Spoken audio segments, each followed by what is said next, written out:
চলো বন্ধুরা দেখে আসি এবছরে তাহিরপুরে দুর্গাপুজোর প্রস্তুতি। সেই জন্য রাত্রিবেলা আমি আর আবিদা দুজনে মিলে বেরিয়ে পড়লাম তাহিরপুরে দুর্গাপুজোর প্রস্তুতি পর্ব দেখতে। আর সবার প্রথমে চলে গেছিলাম বিদ্যুৎ বাহিনী ক্লাবে, যেখানে তৈরি হচ্ছে বক্ষমাঝে নারায়ণ মন্দির।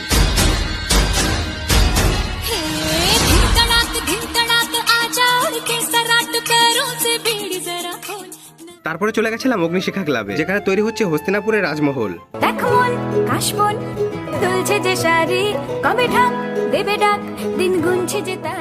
তারপর সেখান থেকে চলে গেছিলাম তাহিরপুর নেতাজি পার্কের সম্মেলনী ক্লাবে, আর সেখানে তৈরি হচ্ছে ক্যালিফোর্নিয়া স্বর্ণ মন্দির।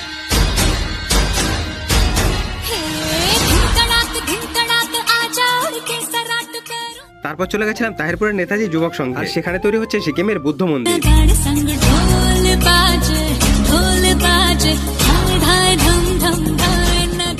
তো বন্ধুরা, এর মধ্যে তোমাদের কোন প্যান্ডেলটি ভালো লাগলো অবশ্যই কমেন্ট করে জানিও। আর যদি ভিডিওটি ভালো লেগে থাকে তাহলে একটা লাইক আর চ্যানেলটিকে সাবস্ক্রাইব করে পাশে থেকো।